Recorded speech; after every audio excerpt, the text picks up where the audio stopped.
दोस्तों नमस्कार, कैसे हैं आप लोग का बहुत स्वागत है मेरे यूट्यूब चैनल में। तो दोस्तों जैसे आप जानते हैं मेरा नाम धर्मेंद्र चौहान, मैं क्रोएशिया से और आप लोगों के बीच में वीडियो लाते रहता हूं। तो ऐसे ही आज वीडियो बना रहे हैं लोगों की डिमांड पे। तो बहुत से ऐसे दोस्त हमारे जो कमेंट करते हैं, हमसे बात करते हैं कि वहाँ पे क्या जो कम पढ़े लिखे हैं उनके लिए जॉब है कि नहीं है, उनका कैसा माहौल है, जैसे कि क्या स्कोप है उनके लिए। तो दोस्तों मैं आप लोगों को बता दूं कि यहाँ पे जो है ना पढ़े लिखे लिए लोगों के लिए अच्छा खासा जॉब है और थोड़ा जो कम पढ़े लिखे हैं उनके लिए थोड़ा कम है, क्योंकि आप यदि समझ नहीं पाते हैं इनकी लैंग्वेज और तो इंग्लिश से काम चलाना पड़ता है। अगर इंग्लिश नहीं आती है तो आपको इशारों से काम करना पड़ता है। लेकिन यदि बिल्कुल कुछ भी नहीं समझ पाते हैं आप, जैसे कि अगर इंग्लिश भी नहीं आती है और यहाँ का लोकल लैंग्वेज भी नहीं आती है, तो आपके लिए थोड़ा सा मुश्किल का सामना करना पड़ेगा। तो आप लोगों से मेरा यही रिक्वेस्ट है कि आप लोग को अगर जो भी भाई दोस्त क्रोएशिया का वर्क परमिट लगवाना चाहता है और आने का विचार कर रहा है, तो आप लोग पहले जान लीजिए कि आप लोग को थोड़ा बहुत इंग्लिश आनी चाहिए, ठीक है। अगर नहीं आती है, बिल्कुल नहीं आती है, तो थोड़ा आप लोगों को मुश्किलें का सामना करना पड़ेगा, क्योंकि पहली बात तो लैंग्वेज का प्रॉब्लम हो जाएगा। अगला चाहे जो भी मालिक रहे या इंजीनियर रहे, सुपरवाइजर रहे, जो भी रहे, यदि आपको कुछ भी एक्सप्लेन यानी समझाता है कि हाँ ये काम ऐसे करना है, ये काम ऐसे करना है, यदि आपको समझ में नहीं आता है तो वहाँ पे आप थोड़ा सा मुश्किल होगा आपको, क्योंकि यदि आप नहीं समझ पाएंगे तो काम सही नहीं करेंगे। जब काम सही नहीं होगा, कहीं काम गड़बड़ हो गया तो और प्रॉब्लम हो जाएगी, और काम सही नहीं होगा तो भी और प्रॉब्लम हो जाएगी। तो ये समझ लीजिए कि इंग्लिश थोड़ा बहुत तो आनी चाहिए, ठीक है।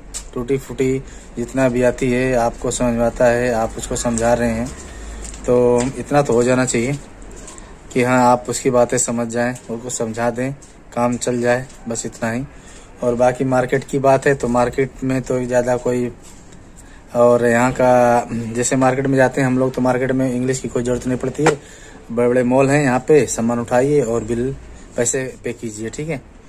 तो यहाँ पे अधिकांश जो है कि कैश तो कोई लेके चलता नहीं, हम लोग भी कैश लेके नहीं चलते हैं, सब एटीएम सिस्टम है। एटीएम से जो पैसे हैं हमारा वो हम कटवाते हैं। और कुछ भी खरीदारी करना है, XYZ कुछ भी, तो हम एटीएम ही यूज करते हैं, कैश तो यूज करते ही नहीं है। तो यहाँ पे अधिकांश मान लीजिए एकदम बिल्कुल कैशलेस है, और पॉकेट में भी नहीं रखते हैं, क्योंकि एटीएम है हमारे पास, तो टेंशन फ्री रहते हैं, कहीं मार्केट मिलेगी तो एटीएम है तो हमारा काम हो जाएगा। तो यहाँ पे ये है।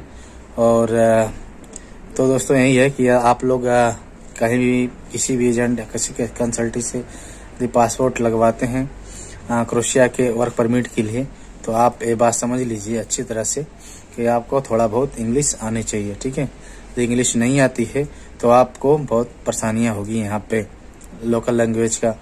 और क्योंकि यहाँ पे इंग्लिश भी बहुत कम लोग जानते हैं, यहाँ वाले भी, अधिकांश लोकल लैंग्वेज चलता है यहाँ का, जो थोड़ा मुश्किल है, टफ है। हम लोग को 2 साल हो गया लगभग, लेकिन हम लोग भी सीख नहीं पाए हैं, ठीक है। वही थोड़ा मोड़ा चलता है, यानी कि 2%, 1-2% ऐसे ही थोड़ा मोड़ा आता है, जो रेगुलर बोलने वाले वर्ड हैं वही हमको आता है। बाकी दूसरा वर्ड जो है आता नहीं। हाँ सुनते हैं कान से, दूसरे कान से निकल जाता है, क्योंकि हमारा माहौल ही ऐसा है। हमारा 15-18 आदमी का ग्रुप है, तो दिन भर तो साइड पर रहते हैं, और साइड के साथ भी हम लोग एक दूसरे के साथ ही रहते हैं, तो वहाँ पे हिंदी चलता है अपना, हाँ ए लाओ ओ लाओ, बस ऐसे चलता है। और रूम पे आते हैं तो टोटल हिंदी चलता है, ठीक है। तो इसकी वजह से हम लोग सीख नहीं पाते हैं, क्योंकि हम लोग उनके बीच में नहीं रह पाते हैं। जो उनके बीच में रहते तो शायद सीख गए होते अब तक, ठीक है। लेकिन उनके बीच में नहीं रहते हैं तो हम लोग सीख नहीं पाए। और तो आप लोग यदि कोई आ जाता है बंदा और उनके बीच रहता है तो बहुत जल्दी सीख जाएगा, कुछ दिनों में सीख जाएगा। तो सीखने का मतलब, अगर भाषा आप सीख गए एक बार तो कोई दिक्कत नहीं है, आसानी से आपका काम हो जाएगा, और आपको समझा दोगे, काम समझ जाओगे, काम बढ़िया से करोगे, कोई दिक्कत नहीं होने वाली यहाँ पे क्रोएशिया के अंदर। और वैसे तो बता दूं आपको कि क्रोएशिया बहुत ही अच्छा कंट्री है, बहुत सुंदर है। यहाँ का रहन सहन भी बहुत बढ़िया है और यहाँ का कल्चर भी अच्छा है। और गर्मी तो यहाँ पड़ती नहीं है ज़्यादा, थोड़ा बड़ा गर्मी एक दिन पड़ती है, वो भी इतना ही पड़ती है कि आप टी शर्ट और पैंट में घूम सकते हैं और काम के पीरियड में आपको इतना पसीना नहीं होगा, ठीक है। और थोड़ा गर्मियों के सीजन में थोड़ा धूप लगती है, बाकी धूप लगती नहीं है। अभी ठंडियों में थोड़ा ठंडी पड़ती है और ज़्यादा ठंडी भी नहीं पड़ती, थोड़ा ठंडी पड़ती है। बर्फ़ बहुत कम यहाँ पे पड़ता है। बाकी यहाँ का क्लाइमेट बहुत अच्छा है क्रोएशिया का। तो आप लोग कभी भी और कहीं से भी आप पासपोर्ट अपना लगवाएं, कभी भी लगवाएं तो क्रोएशिया के लिए, तो आप लोग को दिमाग में सोच लेना चाहिए कि आपका जो प्रोफेशनल जॉब है उसमें आए और साथ में आपको इंग्लिश अच्छी आनी चाहिए थोड़ा सा। यदि इंग्लिश अच्छी आएगी तो आप अच्छा खासा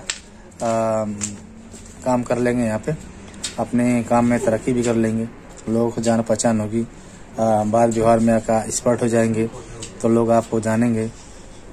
तो यही है और कुछ नहीं है। वैसे तो क्रोएशिया ठीक ठाक है, दिक्कत नहीं है, यहाँ पे बढ़िया है।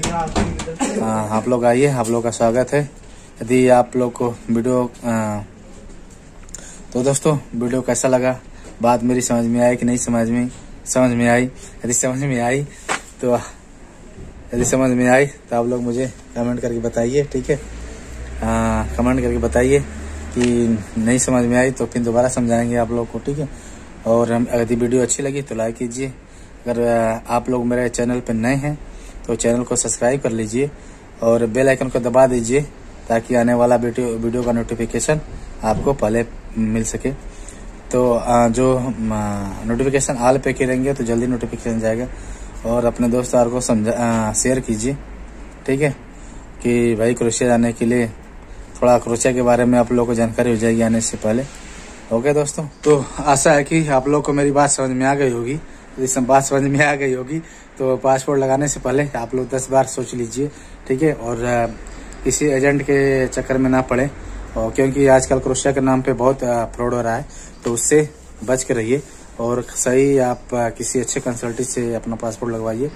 थोड़ा जान पहचान वाला हो, आप उसको अच्छी तरह जानते हो, ताकि बाद में आपको दिक्कत परेशानी का सामना न करना पड़े, ठीक है दोस्तों। ओके, नमस्कार।